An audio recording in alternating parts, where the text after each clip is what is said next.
Welcome to Finest Work Songs. My name is Matt. My name is also Matt. We're back for Season 8, y'all. Feeling great. Season 8. I don't know why I always feel like I have to rhyme whatever our number is. We never talk about it ahead of time. No, we don't. Like, hey, what's this season going to be? Hey, man, yeah, I think it's season 7. We should be like, podcast in heaven or something like that. We just wait until... We see where the feeling takes us. That's what this podcast is all about. It's all about feel. It's organic. Matt, for folks who are just joining us here on Finest Work Songs, what is it that we do? Yes, Matt. Here at Finest Work Songs, we love to talk about great albums. Sometimes it's an album that's universally acclaimed as being a great or classic album. Sometimes it's an album that one of us really loves and is passionate about and wants to convince the other that it's actually a great album. And really, at the heart of it, we just love to talk about great albums. And while it's about the music, it's for the fans. It is. We do have just some fantastic listeners, and you guys are great to reach back out to us too. Like over the years, we've gotten some really good emails, and you guys like to bare your hearts and souls to us, and you like to do that in a little segment we call Kenny Gmail.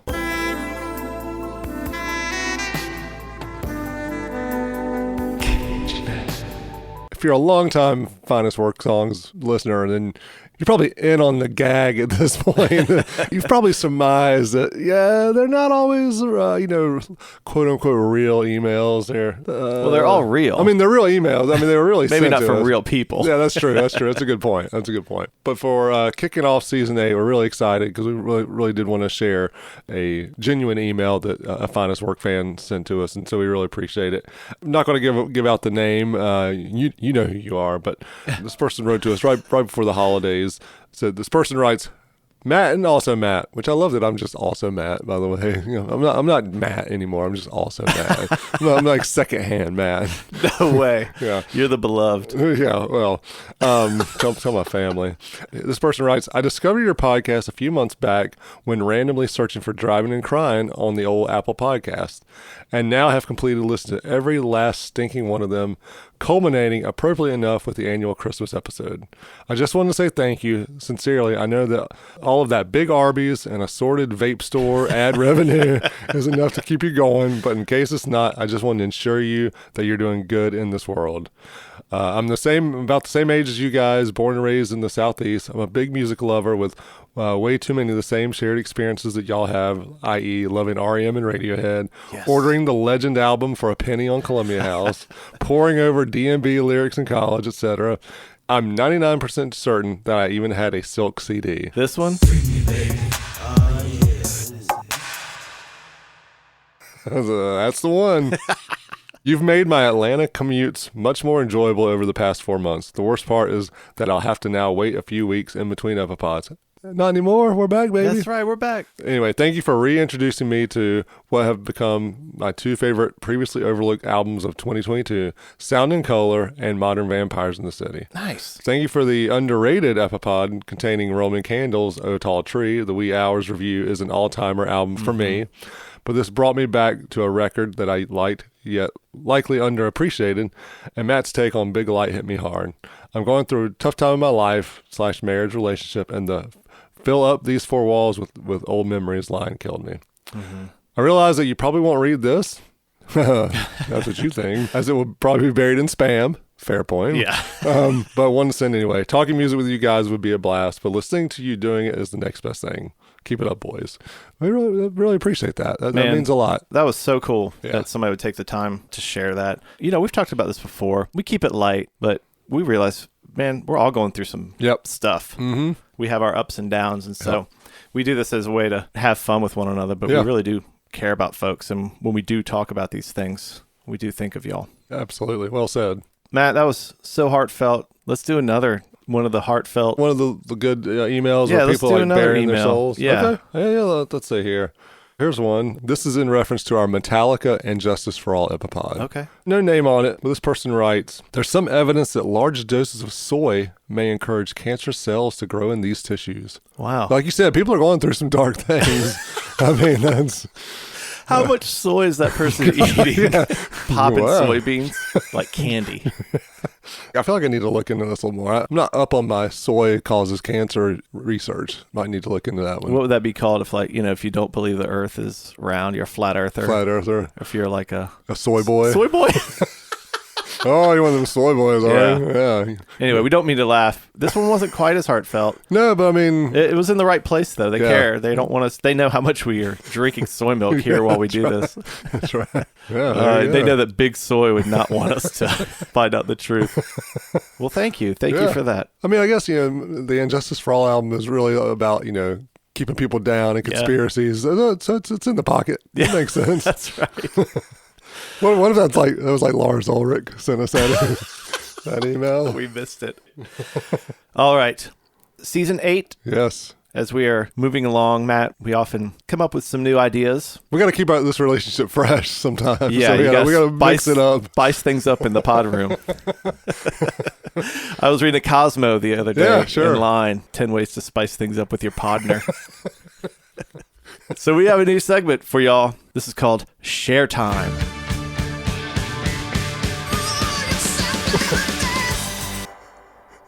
Wait, what? What? This Share Time. That's not Share. What? Of course it is. No, it's not Share. That's my favorite Share song. You call yourself a music fan. I'm sorry. All right, I'll get it right next time. That's all good. All forgiven. Often Matt and I will be texting or doing Marco Polo back and forth. Also, if you're not familiar, Marco Polo is a video app. We're not in the pool just playing Marco Polo. Yeah. You'll share a book. You'll share a movie. You'll share a new snack. Yep. Some soy candy or something. Yeah. We just thought we'd have a time where we share some of the things that we're into these days. Yep. Matt, why don't you kick us off? I'm excited about this. And this isn't like our way of being like, oh, we're so cool. You need to be doing what we're doing. But it's not. Oh, sorry. Was that what for we you? are doing? Okay. Okay, for you it is. Yeah. Okay. Yeah. No, it's not. Of course. Take these for what it's worth. It's just things we're kind of enjoying and want to pass along. For share time for me, probably not going to recommend other podcasts very, very often, but for this initial one, I am going to recommend one. It's one I've discovered pretty recently. I found it to be extremely enlightening and full of really good information and coming from a really good place. So, Matt, I want to recommend The Bulletin from CT Media. Hey! Yeah. All right. I find myself being incredibly busy just with life, and so I'm less likely to keep up with what's really going on in the news as well as I should. The Bulletin is a great way to once a week kind of get a rundown on the big stories of the week and what they all mean and what the implications are. So, like I said, I'm not asking you to hit pause on Finest Work songs and go listen to it right away. But when we're done with this, you're looking for another podcast to listen to. I highly recommend The Bulletin. Awesome. And I happen to know someone who works on it. Yeah, Finest Work fans. I began a new job in November with CT Media, and The Bulletin is a podcast that we put out. It's been fun to work on. Glad you like it, Matt. Y'all do a really good job. It's really well done. Thanks, man. Yeah. What's your share time selection? Matt, today I want to share the TV show The Bear. Oh. Many of you out there are like, duh, it was on these best of lists. And I want to recommend the show called Cheers. So far back. But here's the thing. I talked to someone last night, a friend, and had not watched it. I've not watched it yet. See? Yep. I don't feel bad now about sharing this. It's a show that Kristen and I watched, and if you are a music fan, which you are listening to this, I assume you are, the music choices in the show are unreal and unexpected. I don't need to tell you about it. Just go watch it. It's on Hulu. It's an FX show on Hulu. If you're an 80s kid or 90s kid, the music, it's really going to reach you. So this is The Bear. This is not the movie about the bear who gets into cocaine, right? This is different. Oh, yeah, Cocaine Bear that we talked about. All right, so gosh. Different. Has that come out yet? No, I don't think it has. I think it's a real thing. But no, I have heard really good things about The Bear. Yeah. So cool. Thank you. That's our first installation of Share Time.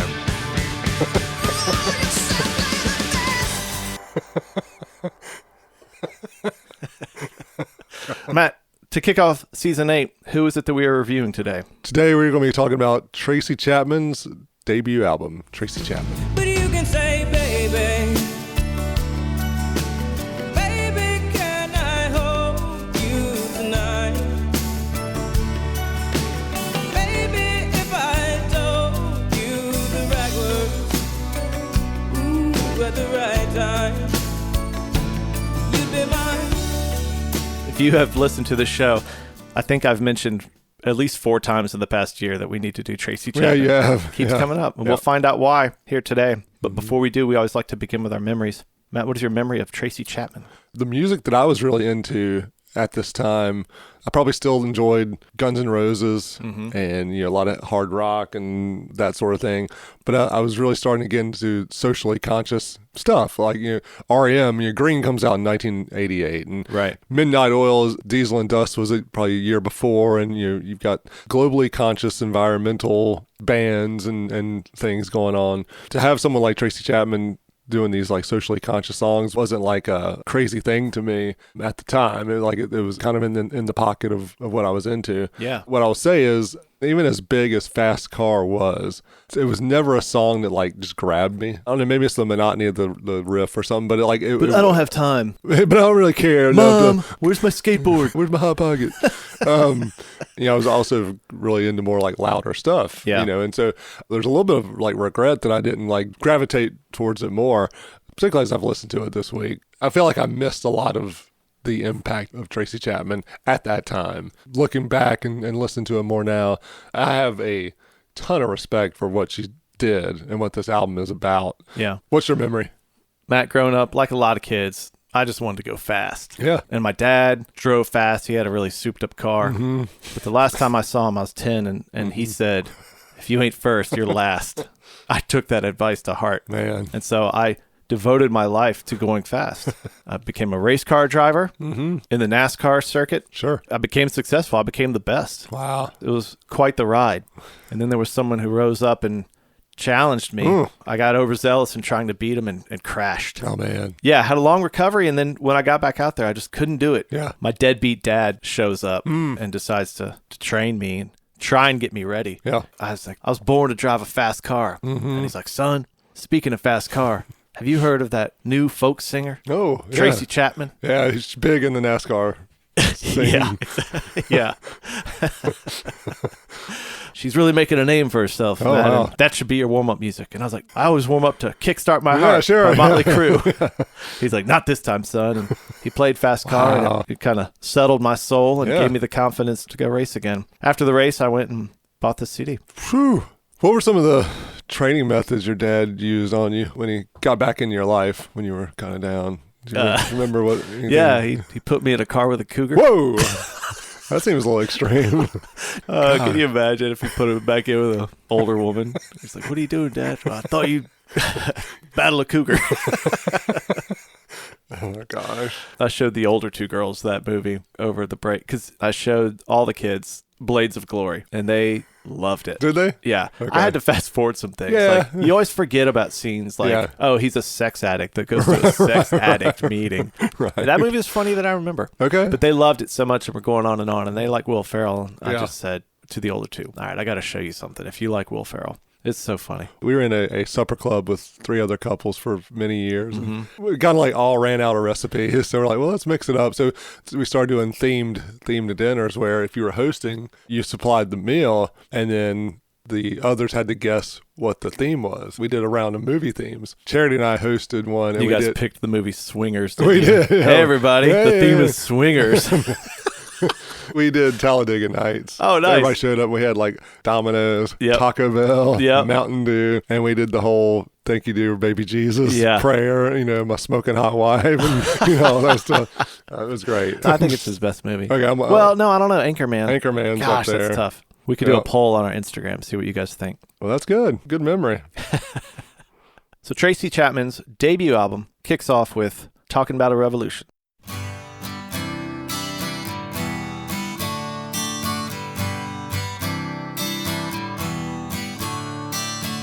Don't you know we're talking about a revolution? It sounds like a whisper.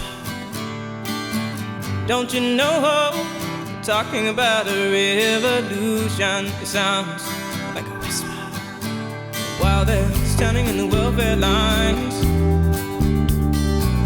crying at the doorsteps of those armies of salvation, wasting time in the unemployment lines, sitting around waiting for a promotion.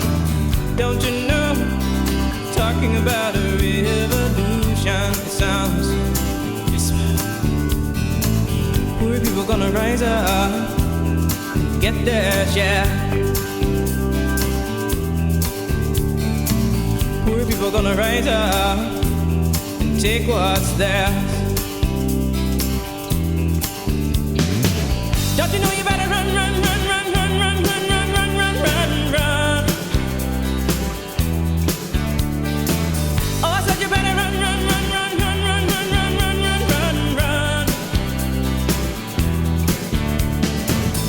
'Cause finally the tables are starting to turn. Talking about a revolution. Yes, finally the tables are starting to turn. Talking about a revolution.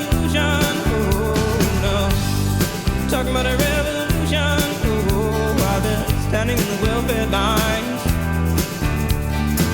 crying at the doorsteps of those armies of salvation, wasting time in the unemployment lines, sitting around waiting for a promotion. Don't you know, talking about a revolution sounds a whisper. Are starting to turn, talking about a revolution. Yes, finally the tables are starting to turn, talking about a revolution. Oh no, talking about a revolution. Oh no, talking about a revolution. Oh no. Didn't realize the whole song was playing. I got caught up. Pretty gutsy opening track for a debut album. This isn't like things are bad, we need to do better. This is like people are going to rise up.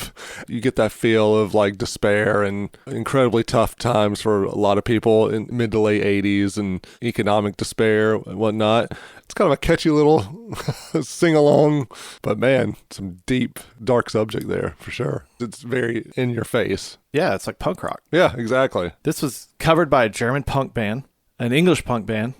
Matt, I don't know if you've heard this version. This is Talking About a Revolution, covered by Living Colour. Oh. Not what I was expecting. It's extreme.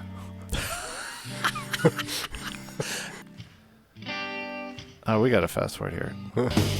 There we go. There we go.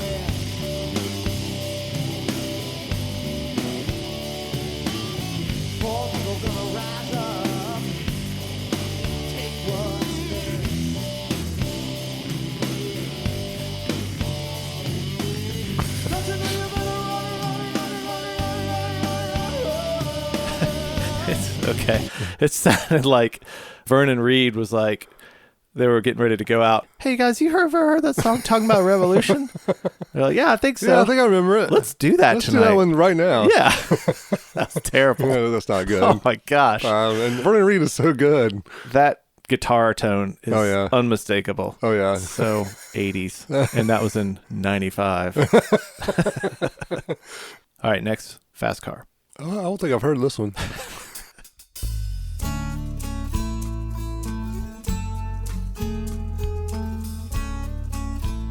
Car doesn't sound very fast to me.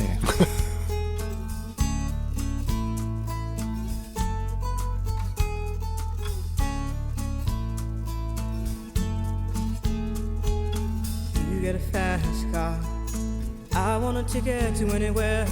Maybe we make a deal. Maybe together we can get somewhere. Any place is better. Starting from zero, got nothing to lose. Maybe we'll make something. Me, myself, I got nothing to prove.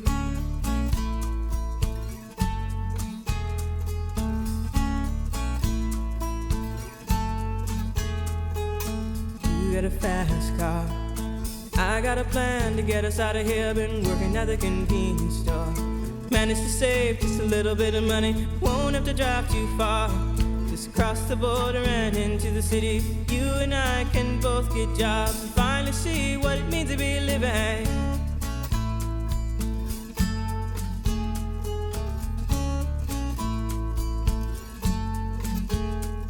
See, my old man's got a problem. Yeah, but the bottle, that's the way it is. He says his body's too old for working. His body's too young to look like his. My mama went off and left him. She wanted more from life than he could give. I said, somebody's got to take care of him. So I quit school and that's what I did.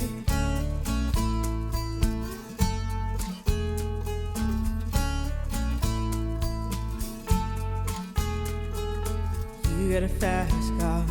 Is it fast enough so we can fly away? We gotta make a decision. Leave tonight or live and die this way.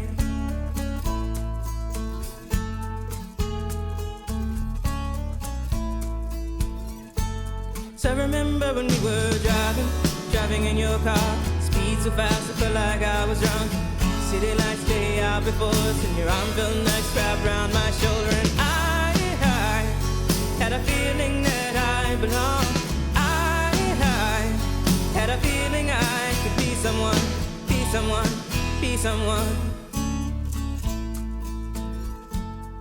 Comes out in, I think, April 1988. This is clearly the feel-good hit of the summer of 88. I never realized the levels of this story that she's telling here. It's tragic. It's heartbreaking. This is a perfect song to me. Okay. And it gets me every time. Folk music tells a story, but man, it's the mythical baby shoes for sale, never worn. That goal of being able to say a lot. Yep. She paints a whole life and city and home and workplace and relationship in 5 minutes. It's so good. All the music that I was really into at that time that dealt with that kind of stuff was on a much more like global environmental kind of scale. Right. As I was thinking about Fast Car, it also made me think about Suzanne Vega's Luca. My name is Luca. I live on the second floor. I live upstairs from you. Yes, I think you've seen me before. If you hear something late at night, some kind of trouble, some kind of fight, just don't ask me what it was. Just don't ask me what it was. Just don't ask me what it was. Tracy Chapman has another song on here that's hits that same theme. But I remember both of those songs coming out probably relatively same era and just being like, you can write songs about this kind of stuff? These kinds of songs can be hits? It seemed to shake things up. At least made me rethink the subject matter that artists could actually take on. Let's talk about Tracy a little bit. Born in Cleveland, Ohio, 1964. Apparently her mom bought her a ukulele at age 3. Her parents divorced at age 4. I don't know if there's a correlation between those two events, right. The ukulele and the... she started playing guitar and writing songs at age 8. Her own words, her influence was hee-haw. Hee-haw, yes. Matt's like, me too. Yeah, duh. So isn't funny. that for everybody? Yeah, she talked about the shininess of the guitars and everything. That was a glitzy show. It was a glitzy show. I have not revisited Hee Haw, but I wonder how that holds up. I'm sure fine. Nothing problematic about it. Yeah, not at all. Was that basically like, hey, we need a country version of Laugh-In or a variety show? It probably predates Laugh-In there, right? I mean, I guess it does. It might even be like vaudeville based, like it might go further back than that. If only there was a way we could find out this kind of information. No, 1969. Oh, well, there you go. I thought, so maybe because the whole thing is Minnie Pearl's old as time. She's probably like 35. Oh, yeah. Okay, so it was inspired by Rowan and Martin's Laugh-In, okay, well, but centered on country music. Yeah, you're right. Okay. Rural rather than pop culture inspired humor, and with far less topical material. Oh, yes. So that's been going on for a while now. So Hee Haw's to blame for pop country. Gosh, dude. Let's see what's going on in pop country these days. Oh, please. Whoa, happy 70th birthday, Lucinda. We should do Car Wheels on a Gravel Road. All right. This is the #1 country song. Should we use air quotes? Oh, this is Zach Bryan. I'm going to get to the chorus. I say I miss you, I know that you won't. But I miss you in the mornings when I see the sun. This was on a lot of top albums from 2022. Okay. And so I have listened to it. Okay. To you I'm just a man, to me you're all I am. Where the hell am I supposed to go? Matt, I've got hope for country. There you go. Because that's a good album. That's a good song. Nice. That does not feel like Florida Georgia Line. Right. Let's go ahead and see what the #2 song is. The way your body's moving, keep doing what you're doing to me all night long. Writing our love song. Girl, I want it, gotta have it. Wow. Yep. That was nice while it lasted. Oh, jeez. What is that influencing? 15 years from now, it's going to be... If it keeps going down, well, yeah, I don't even know what that road is. Yeah. You got to hope that they find their way back to your classics in country. Like Hee-Haw. Like Hee-Haw. Way to bring it back to Tracy Chapman, Matt, because I got on a little rabbit trail there. So somehow Tracy was influenced by Hee-Haw. Yeah. All right, so she goes to Tufts University in Boston. Starts doing the whole coffee house circuit. Yeah, so she's playing all around. There's kind of myth that she was like busking in the Harvard Square. And so Brian Koppelman, co-writer of Ocean's 13, wrote Rounders. He's also at Tufts at this time. Right. Yeah. He saw her, and his dad ran a publishing company. He's like, you got to sign her, to his dad. Can you imagine coming home for college, Dad, I heard this person in the student union. You've got to sign her. It's like, okay, son. Sure, I will. Dad, you don't get it. But Koppelman was right. And also, I need to do my laundry. I'm going out with my friends, Dad. Let me know when she signed. She signed with Elektra Records, but insisted on graduating. So this isn't some like, oh, you found me off in the square and I'll do anything. It's like, no, she's like, I'm going to go ahead and finish my double major at Tufts. Yeah. I joke, because it could be easy to be like, oh, this privileged kid, Brian Koppelman, going up to his dad or whatever. But apparently, like, she was not interested at first, would not record a demo for him. He would go to her shows, track down a demo that she had recorded for the Tufts radio station. And so he took that to his dad, and his dad flew to see her. And, she at times like, I never thought there's anything like this. That why would she? Right. Why would you, singing this folk song on this like female singer circuit, think, they're going to sign me to a major? Like in the era of like Dr. Feelgood. Like, oh yeah, that's totally going to work. To that point, the producers kept turning her down because they were into all the, Duran Duran. Yeah, no one's going to listen to this. Whatever, you know. But they found David Kirschenbaum, who had produced Joan Baez, Cat Stevens, and a whole host of others, but I mentioned those two names because they're along that folk. In that vein of folk music. Yeah. And he'd said that, there's a sense in the industry of slight boredom with everything, and that people might be willing to listen to lyrics again.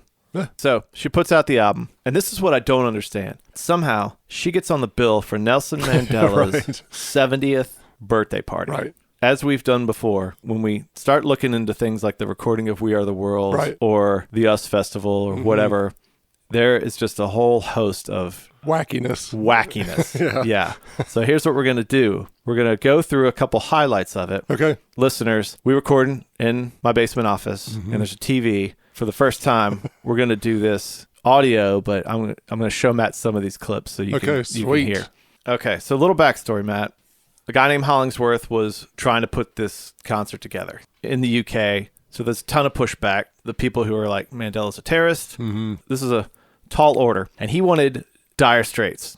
Okay. That was his goals, to get Dire Straits. Everybody's goal. Here's what they said, Matt. We'll perform if there are other top acts, but you can't mention Dire Straits when you're talking to the other acts. What? You can't say, hey, we got Dire Straits if you come on. Okay. You know what I mean? Like, you can't mention the name Dire Straits. Okay. If you're going to, like, YouTube, they're like, who else is playing? You're like, well, can't tell you who, but I'm just going to say that it would be dire if you missed it, and you want to head straight to your calendar and mark the date. Right. I'll dance with her if you can't tell her that I'm into her. I need to know if she's into me. Dire Straits had to bring in a guest guitarist. The guitarist had just become father of twin girls. Okay. So he does not go and play this thing, which good on you. Yeah. Good decision. Yeah. So they announced the first bill. Simple Minds, huge act at this time. They said that we're going to quit because Whitney Houston should not be on the bill. What an 80s statement. But also, what? I guess it was because she was pop and they're thinking like this is a revolution type thing. I just thought that was fun. I was like, what do you have against Whitney Houston? Here's another fun thing. Hollingsworth went to ask Harry Belafonte to do the opening address. Okay. Right. Here's this trusted voice. Belafonte's like, I'm not just going to talk. I need to sing. I'm going to do the Banana Boat song. Right. And no questions asked.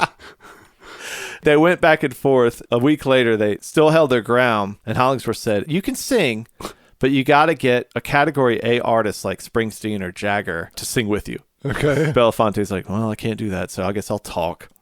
Here's one of the best ones. Sting. Of course. His manager, Miles Copeland, who we've talked about. Stewart's brother. He wouldn't even ask Sting because they were on a world tour. Okay. And so Hollingsworth flies to Switzerland, booked himself into the same hotel, and got through to Sting through the desk because he used Gordon Sumner instead of Sting. Oh, Mr. Sumner's definitely here. Yeah.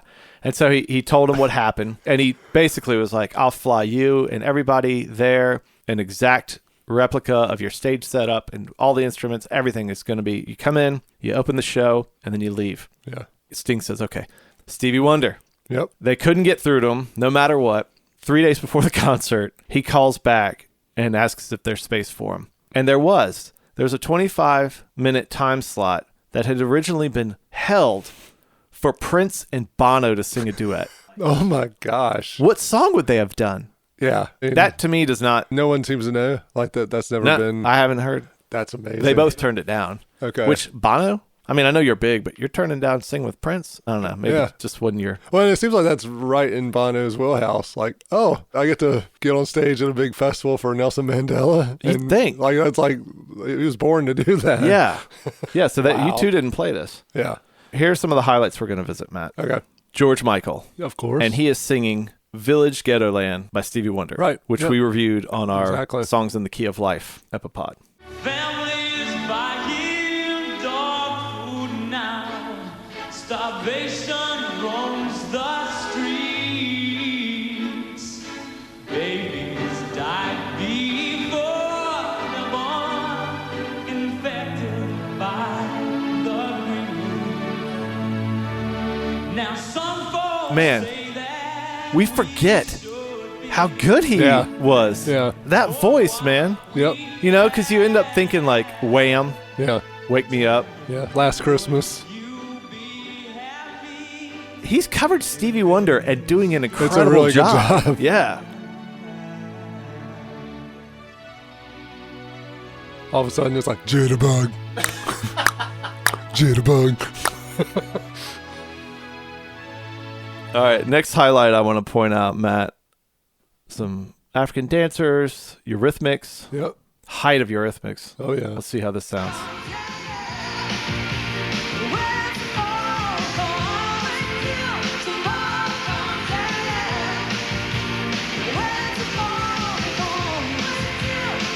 It sounds great. Yeah. They sound good.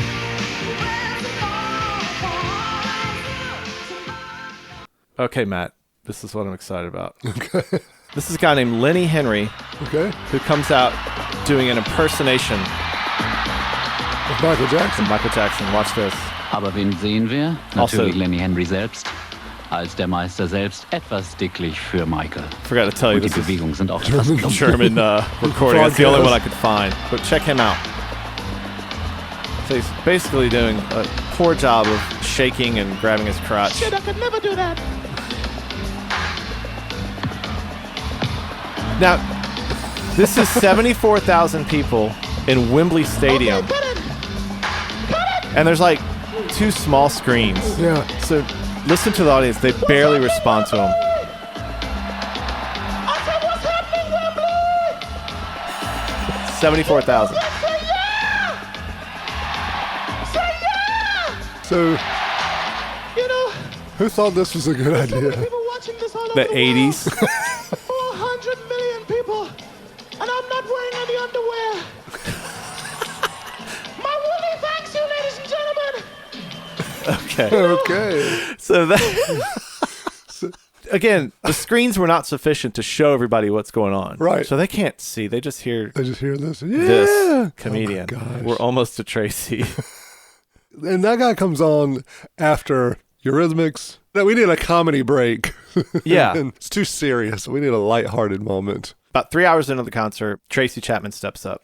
Album just released. Yeah. No one knows who she is. Has probably sold like 200,000, maybe. Maybe. I don't even think Fast Car been released yet, or if it had, It's not a hit yet. coming from Tufts University. Playing coffee houses and Has never played a stadium. Yeah. And she's at Wembley. Just her and a guitar. Tracy Chapman, eine ganz junge Sängerin aus Cleveland, Ohio, die sich mit ihrem ersten Album einen großen Namen Basically, he schon was gemacht. like, Tracy Chapman from Cleveland, Ohio. Why do the babies starve? There's enough food to feed the world. Why wouldn't there so many of us? Are there people still alone? Why are the missiles called peacekeepers when they're aimed to kill? Why is a woman still not safe when she's in her home? Love is hate, war is peace. his yes, and we're all free. But somebody's gonna have to answer. The time is coming soon. Amidst all these questions and contradictions, there's some who seek the truth. Tell me, why do the babies starve when there's enough food to feed the world? Why wouldn't there so many of us? Are there people still alone? Why are the missiles called peacekeepers when they're aimed to kill? Why is a woman still not safe when she's in her home? Love is hate, and war is peace. She's the real deal. Yeah. She sounds amazing. And that's what jumped out at me, not having a deep love of this album or of Tracy Chapman, and then watching this week. She's not a prepackaged. She wrote all these songs. She performs all these songs.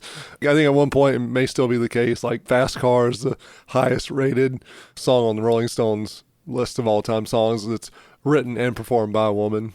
Really? Yeah. I had to get up in a meeting this week in front of like 15 people Yeah. and talk for a minute, and I was like nervous as all get out. Yeah. And then she gets up there. Her voice is not wavering Her at voice all. is amazing. It's like she's done it for 40 years. Also, it's a stadium of people, and you're just you and acoustic. Yeah. And then she follows it up with this. Last night I heard the screaming, loud voices behind the wall. Another sleepless night for me. It won't do no good to call the police. Always come late if they come at all.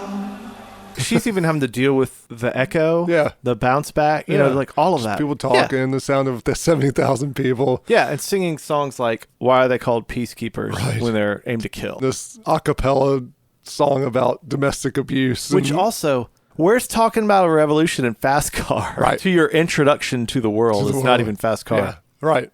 So a few hours later, she comes back up. Your kids, I always hope for better. And maybe together you and me find it. I got no plans, I ain't going nowhere. So take your fast car and keep on driving.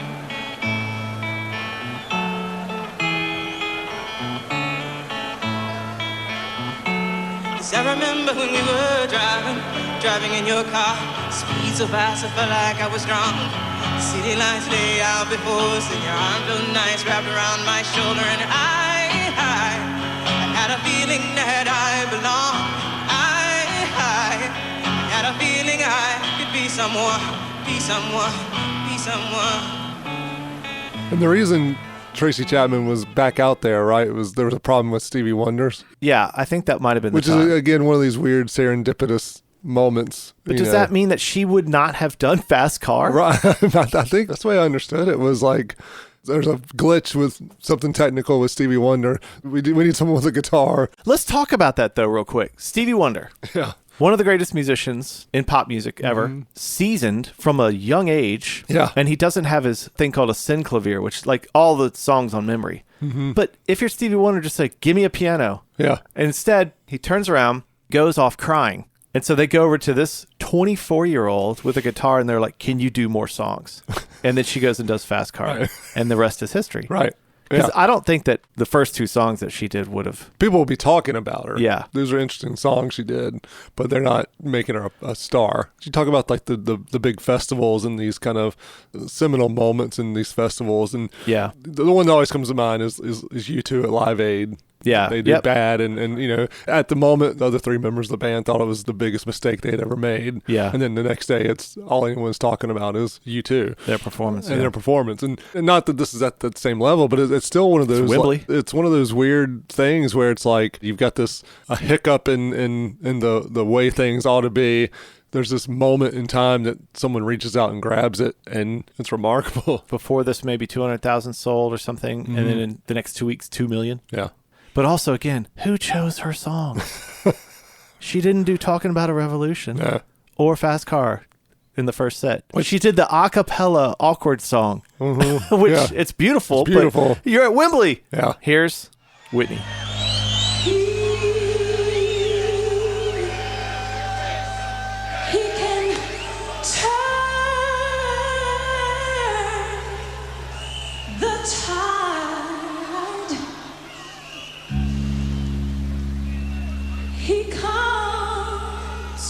He comes, the angry sea.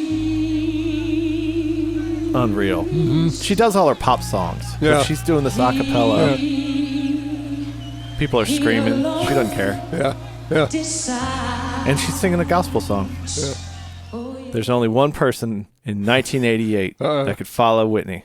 Close your eyes. All right. All right. Please be Alf. Okay. Please be Alf. Open them up. Is this great? God bless you for being here. Yes. God bless you. Of course. God bless everybody for watching. This is Meatloaf. The loaf. We have some of the rockin' rock ball stars. He just did the... Ladies and gentlemen, somebody Everybody, shout. give yourselves a round of Take applause. notice, 'cause here they are. That's such a lovely audience. Ladies and gentlemen, Salt and Pepper. Wir haben nun einige Rap-Künstler namens Salt and Pepper. So they don't show us Salt and Pepper. The German guy talks. But they brought out, after Whitney Houston's full set, they brought out Meatloaf. To introduce Salt and Pepper. And then he comes back out. The Fat Boys. Who do Wipeout without the Beach Boys.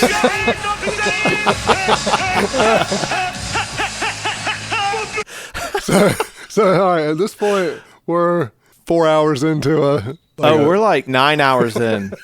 And they bring out the Fat Boys to do Wipeout. to do Wipeout. All right. We're almost done. The big act comes up. It's Dire Straits. Okay. The rhythm Yeah, guitarist. didn't come because No. it's twins. So they had to get someone to fill in. Sure. So on rhythm guitar, we've got Eric Clapton. On rhythm guitar. On rhythm guitar.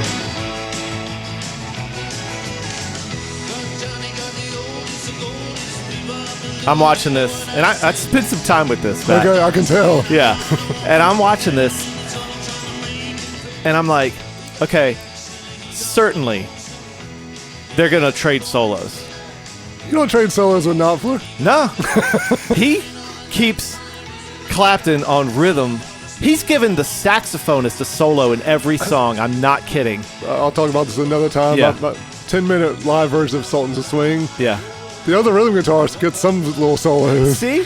But Clapton doesn't. No, he doesn't. 4 songs in, he gives them a solo, a short one, right? So then they recognize that this is Eric Clapton. Yeah. They go ahead and they are closing their set with this. Wonderful Tonight. The slowest version Oh my God. ever.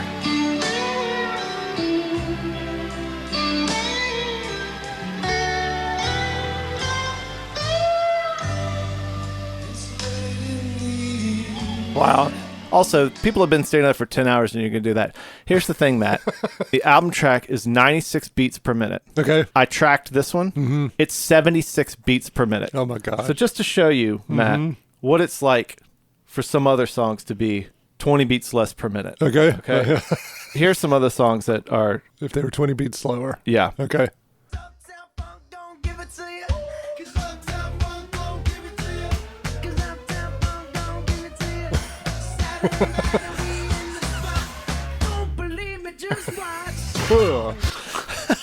Okay. 20 beats per minute is significant. That is a right? significant difference. All right, here's another one.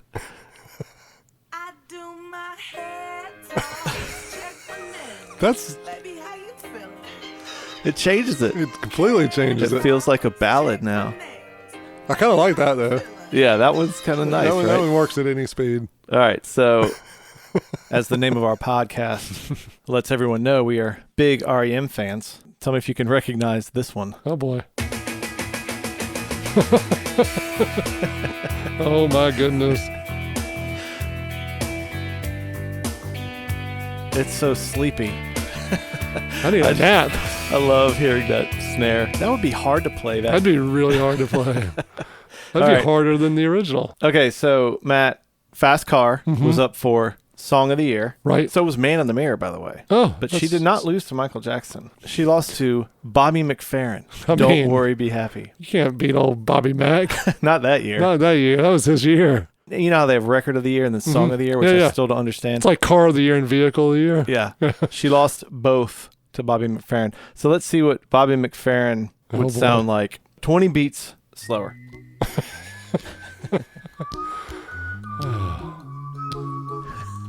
My gosh. He's done trying to make people happy at this point. No, that's right. He's like, I've given up. Here, let me fast forward it.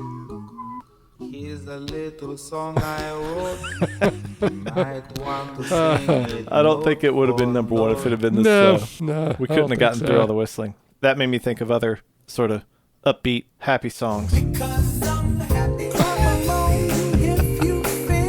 But are you happy? Yeah. You don't sound too happy.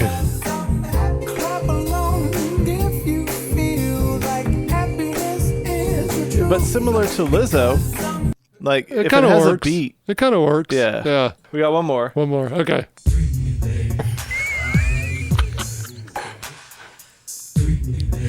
Oh, it's even dirtier. Gosh. Ooh. I don't know if I've ever played since the original time the actual words. So here they are.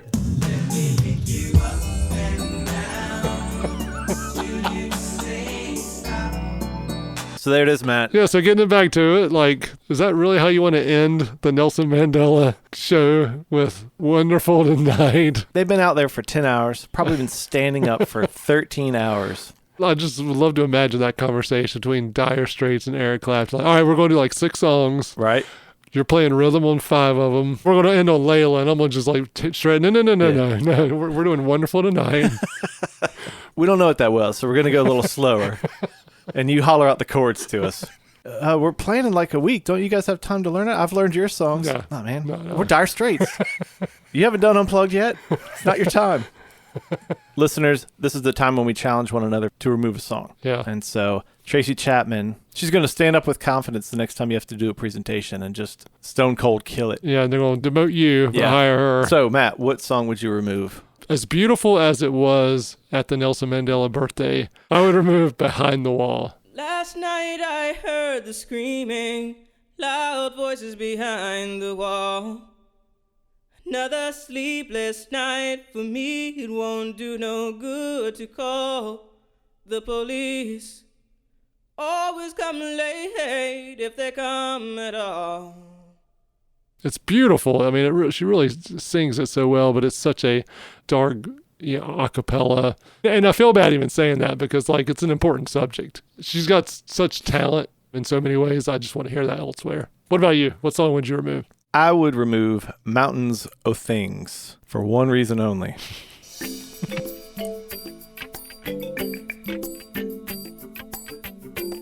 It's those bongos, man. Yeah. You're not a bongo fan? I'm not a bongo fan, but also for 5 minutes, those bongos just keep going. That to me, as I've listened to this album, that's the one thing that dates it, I think, more than anything else. Bongo sound and the way it's repetitive with it. That sounds 80s to me. And like the rest of the album, I feel like does not sound as dated like that. Yeah. Matt, in the spirit of 20 beats per minute less, it's time for your senior quote.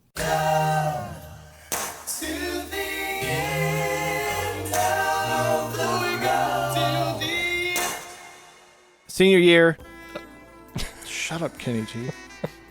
Golly, he's always butting in. He's always like him and Mark Cohn. Yeah. Somebody call me. Someone asked for the Coons. Here comes the sax. All right. Underneath your picture, you've got a quote that represents the journey that lies ahead, looking back, all the wisdom that you've learned, or just something fun and snarky. Yeah. So, Matt, what would your senior quote be from this album? My senior quote from Tracy Chapman's debut album would be from the song Mountains o' Things. Okay. It's because I think at this point, you're done with high school. You're looking ahead. You still got the next phase of life. You got your career. You're thinking sweet, lazy life, champagne and caviar. Hope you'll come and find me because you know who we are. That's like a Lord song. That's where I would have been. That's good. I'm sure. What about you? Matt, mine would be from If Not Now. The moment has arrived. If not now, then when? Oh, yeah. Gosh. Just inspiring everybody. Jeez, just 30 years later, somebody picks up the yearbook and they I go, wonder what happened to him. He was on the precipice of greatness. He grabbed the bull of life by the horns and wrestled it to the ground. Yes. That's a good one. All right, also at 20 beats less, it's time for Sleepers. Wake me up before you go. Don't leave me hanging on the line with yo-yo. This is tough on the album because her Essentials has probably half this album. Right. But they did not have this song, and this is one that really jumped out at me, Matt, and that's If Not Now. If not now, then when? not today. In one, make your promises. A love declared for days to come is as good as none.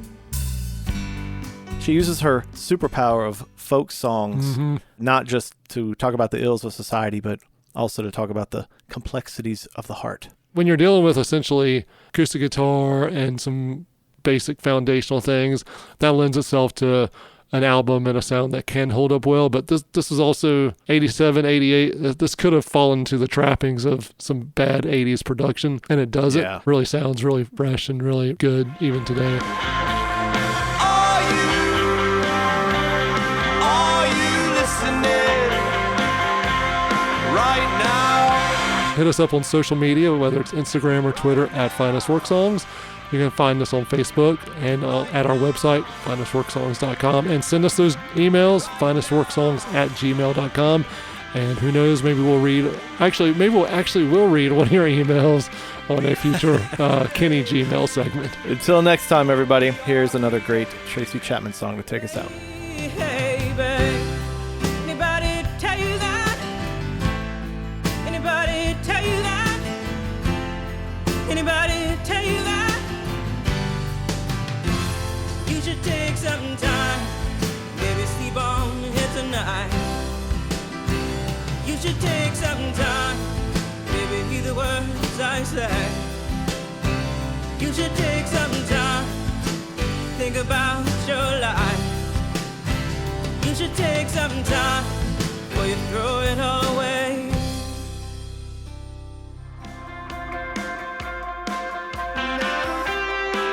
Our theme song is by the incredible band Medium Heat. This track is called Radio, and you should check them out at mediumheat.bandcamp.com. And check out any upcoming shows if you are in the Raleigh area. They are on Facebook at Medium Heat Music.